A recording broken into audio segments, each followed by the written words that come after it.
माता लक्ष्मी की जय। एक बहुत बड़ा नगर था जिसकी जनसंख्या बहुत अधिक थी। दूर पास के अनेकानेक लोग इस नगर में काम धंधों, नौकरी, रोजगार की तलाश में आया करते थे और रोजगार पाने पर वहीं पर रह जाते। ऐसे लोग अपने काम धंधों में ऐसे व्यस्त रहते थे कि अपने अतिरिक्त किसी की परवाह नहीं करते थे। लोभ, स्वार्थ ने घर के सदस्यों से भी प्रेम व्यवहार कम कर दिया। ममता, प्यार, दया, सहानुभूति, परोपकार जैसे संस्कार बहुत कम हो गए।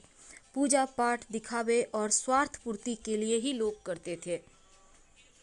श्रद्धापूर्वक भक्ति भाव से प्रभु भजन एवं कीर्तन नाम मात्र की ही थी। हेरा फेरी, बेईमानी, शराब, जुआ, व्यभिचार आदि धर्म विरुद्ध कार्यों को ही लोग जीवन का सुख मानते थे।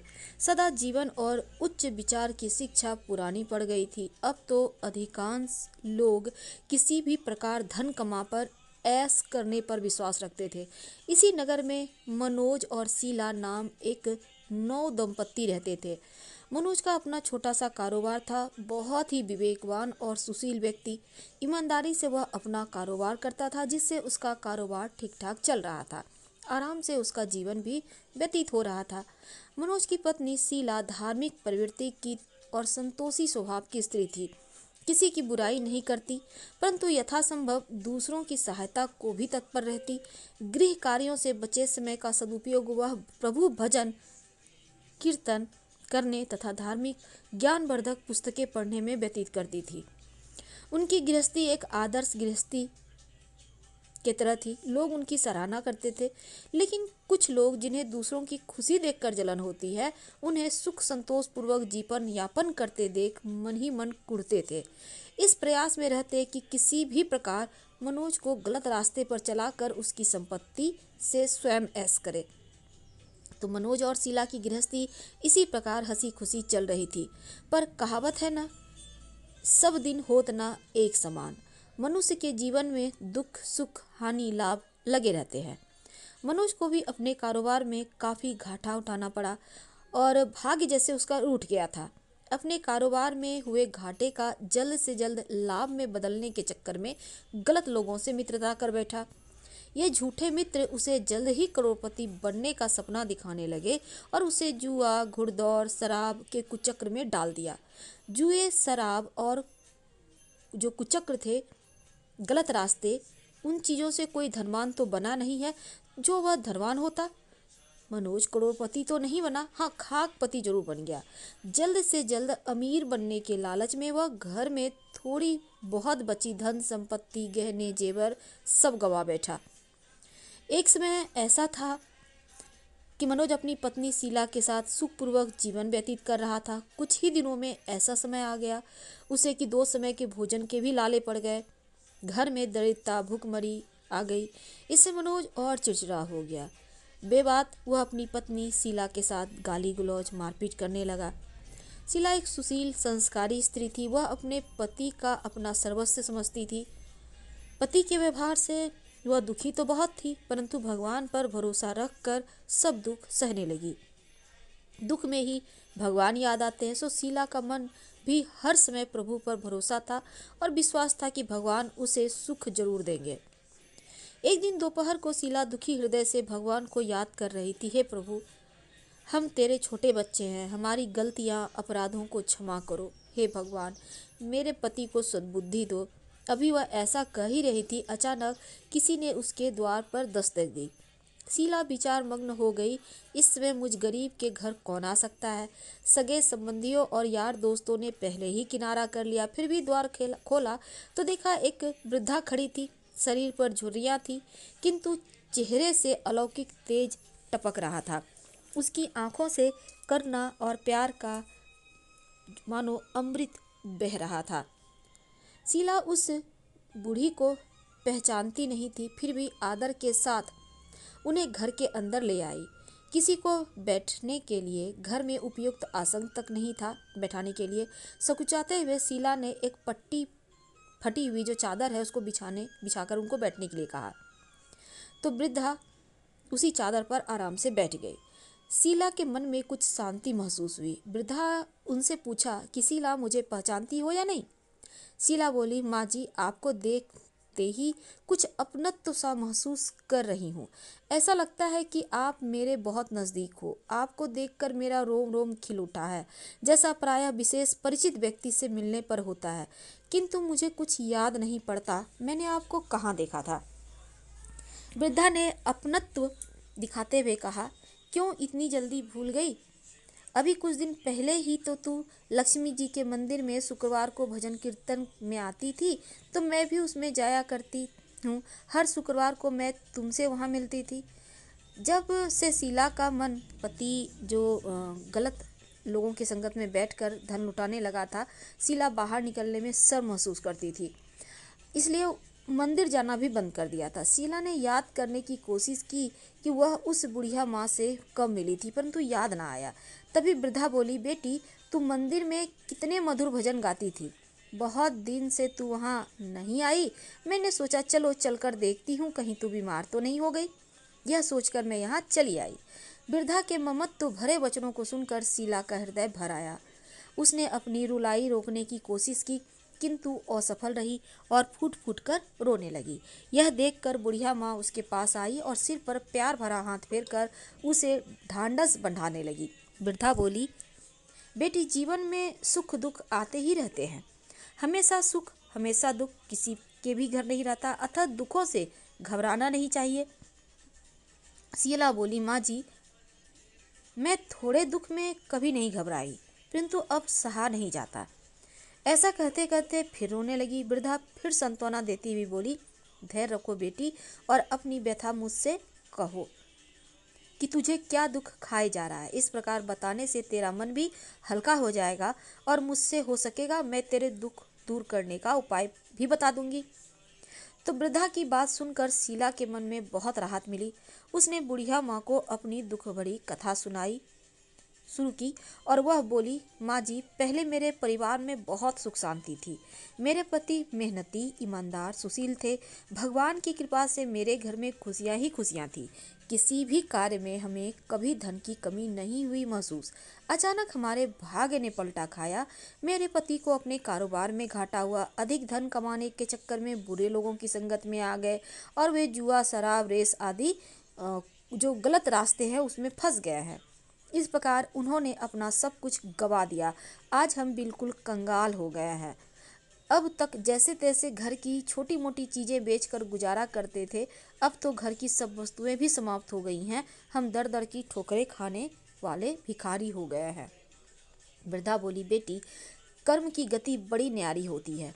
मनुष्य यदि अच्छे कर्म करे तो दुख नहीं उठाने पड़ते। कुछ पिछले जन्मों के कारण लाभ, हानि, सुख, दुख मनुष्य पर आते हैं। ऐसे में वह संयम से काम ले, भगवान पर भरोसा रखे तो शीघ्र ही उनके दुख दूर हो जाते हैं। बेटी, तेरे दिन भी अवश्य फिरेंगे। मैं तुझे उपाय बताती हूँ। तू भगवती महालक्ष्मी की भक्त है। वे तो स्वयं धन की देवी और प्रेम करुणा की अवतार हैं। अपने भक्तों पर उनकी कृपा सदैव बनी रहती है। अतः तू उन्हीं महालक्ष्मी जी का व्रत कर, वे अवश्य ही तेरा कष्ट दूर करेंगी। बुढ़िया माँ की बात सुनकर शीला बहुत प्रसन्न हुई और उसने पूछा, माँ जी, श्री महालक्ष्मी जी का व्रत कैसे किया जाता है, यह मुझे समझा कर कहो। मैं इस व्रत को अवश्य करूँगी। बुढ़िया ने कहा, बेटी, श्री महालक्ष्मी जी का व्रत बहुत ही सरल है। इसके करने से धन संपत्ति, सुख, वैभव, यश प्राप्त होता है। कुंवारी कन्या को मनचाहा पति मिले, निसंतान को संतान हो, खोई हुई वस्तु वापस मिले और कोई अन्य मनोकामनाएं भी इस व्रत को करने से पूर्ण होती है। धन वैभव प्रदान करने के कारण ही देवी महालक्ष्मी को धन लक्ष्मी और वैभव लक्ष्मी भी कहा जाता है। शुक्रवार देवी का दिन होता है, इसलिए यह व्रत शुक्रवार को ही किया जाता है। व्रत करने वाले को सुबह स्नान वगैरह से निवृत्त होकर भगवान माँ महालक्ष्मी, जय वैभव लक्ष्मी माँ का निरंतर जाप करते रहना चाहिए। शाम अपने घर के एक कोने में चौका लगाकर साफ करके एक पटरा रखो, उसके ऊपर एक साफ कपड़ा बिछाकर उस पर थोड़े से चावल रखो। फिर एक लोटे में जल उन चावलों के ऊपर रखो। लोटे के ऊपर एक कटोरी रखो, उस कटोरी में सोने या चांदी का कोई आभूषण रखो। अगर कोई आभूषण ना हो तो 1 रुपया का सिक्का भी कटोरी में रख सकती है। इसके बाद एक घी का दिया और धूप बत्ती जलाकर रखो। एक बर्तन में थोड़ा मीठा प्रसाद के रूप में रखो और प्रसाद में बतासे या गुड़ भी रख सकते हैं। पटरे के ऊपर लोटे के पास सोने, चांदी या तांबे पर बना श्रीयंत्र भी रखो। यदि धातु का श्रीयंत्र घर में ना हो तो कागज पर छपे श्रीयंत्र को भी रखा जा सकता है। भगवती लक्ष्मी माँ को श्रीयंत्र अत्यधिक प्रिय है। पूजा करने और कथा कहने के लिए पटरे के पास पूर्व की ओर मुंह करके बैठो। सबसे पहले श्रीयंत्र को हाथ जोड़कर श्रद्धापूर्वक नमस्कार करो। फिर वैभव लक्ष्मी के ध्यान मंत्र को पढ़कर भगवती महालक्ष्मी की स्तुति करो। उन्हें संस्कृत में भी ध्यान व मंत्र कहने में कठिनाई हो तो सरल भाषा में भी आप स्तुति कर सकते हैं। तो माँ महालक्ष्मी दिखावे की नहीं बल्कि भाव की भूखी हैं। इसके पश्चात कटोरी में रखे आभूषण या पैसे पर हल्की सी कुमकुम और अक्षत चढ़ाइए। फिर दोनों हाथ से लाल रंग के पुष्प अर्पित कर प्रसाद का भोग लगाइए और धूप और दीप दिखाए पुनः माँ लक्ष्मी की स्तुति करके लक्ष्मी महिमा गाओ और आरती उतारो। फिर मन ही मन सच्चे हृदय से जय महालक्ष्मी माँ 11 बार उच्चारण करो। इसके बाद 11 या 21 शुक्रवार का व्रत करने का संकल्प लेकर अपनी मनोकामना पूरी करने के लिए माँ से हाथ जोड़कर विनती करो। अंत में माँ का प्रसाद बांट दो। थोड़ा सा प्रसाद अपने लिए रखो। बाद में कटोरी में रखा आभूषण, रुपया और श्रीयंत्र उठाकर रखो। लोटे का पानी तुलसी के पौधे में चढ़ा दो। इस दिन पूरे दिन उपवास रखकर शाम के समय प्रसाद खाना। यदि इतनी भक्ति ना हो तो एक बार शाम को प्रसाद खाकर सादा वैष्णव भोजन कर सकते हैं। इस प्रकार इस व्रत को शास्त्रीय विधि के अनुसार करने से उसका फल अवश्य प्राप्त होता है। इस व्रत के प्रभाव से मनुष्य की सब विपत्तियां दूर होकर धन वैभव की प्राप्ति होती है। कुंवारी कन्याओं को मन भावन पति मिलता है। सौभाग्यवती स्त्रियों को सौभाग्य अखंड रहता है। निसंतान दंपत्ति को संतान की प्राप्ति होती है और भी कोई मनोकामना हो तो वह भी अवश्य पूरी होती है। शीला यह सुनकर बहुत प्रसन्न हुई और उसने कहा, माताजी, आपने यह जो श्री वैभव लक्ष्मी के व्रत की विधि बताई है उसे मैं अवश्य करूंगी। आप कृपा करके मुझे इसकी उद्यापन विधि भी समझाकर बताइए। वृद्धा ने कहा, बेटी, इस व्रत की उद्यापन करने की विधि बहुत सरल है, ध्यान से सुनो। 11 या 21 जितने शुक्रवार का व्रत करने का संकल्प किया है उतने व्रत पूर्ण श्रद्धा भक्ति पूर्वक पूरे होने का अंतिम शुक्रवार को उद्यापन किया जाता है। इस दिन पूजा विधि हर शुक्रवार को की गई पूजा विधि की तरह ही होती है। इस दिन प्रसाद के लिए नारियल की गरी और खीर का प्रसाद वितरित किया जाता है।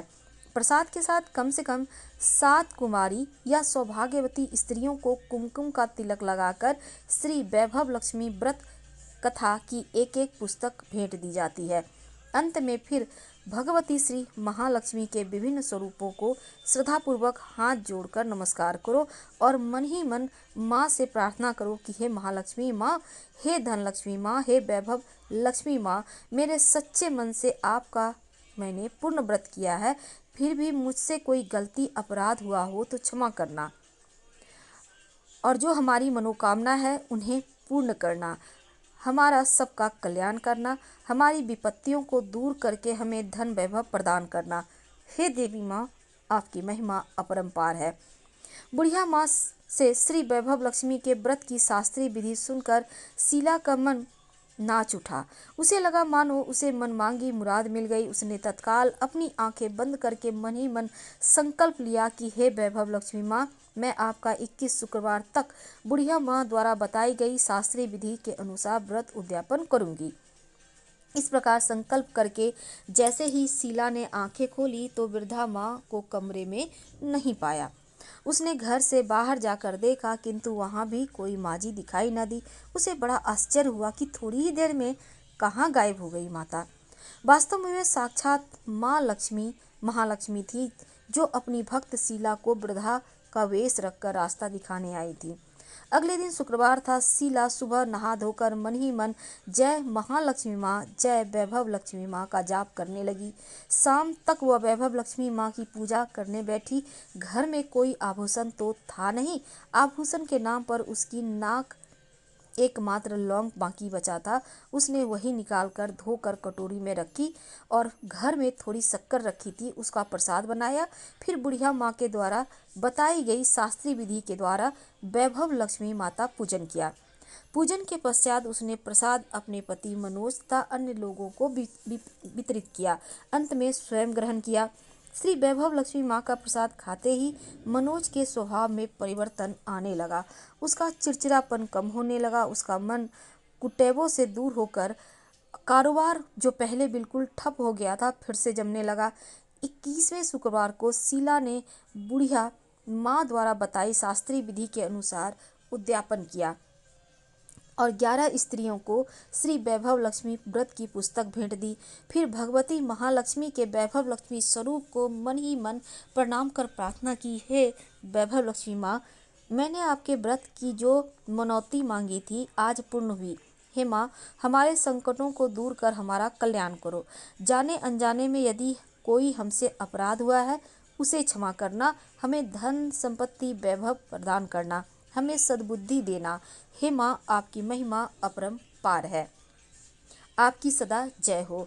इस प्रकार व्रत संपूर्ण होने के बाद कुछ ही दिनों में मनोज के कारोबार में अच्छा लाभ होने लगा। उसने शीला को उसके जेवर वापस दिला दिए। घर में पहले जैसी सुख शांति आ गई। श्री वैभव लक्ष्मी माँ के प्रताप को देखकर अन्य बहुत सी औरतों ने भी उनका विधि पूर्वक व्रत किया और मनभावन फल प्राप्त किया। हे महालक्ष्मी माँ, हे वैभव लक्ष्मी माँ, जैसे आपने शीला पर कृपा की वैसे ही अपने अन्य भक्तों पर भी कृपा करना, सबका कल्याण करना, उसको सुख शांति प्रदान करना। बोलो श्री वैभव लक्ष्मी माता की जय।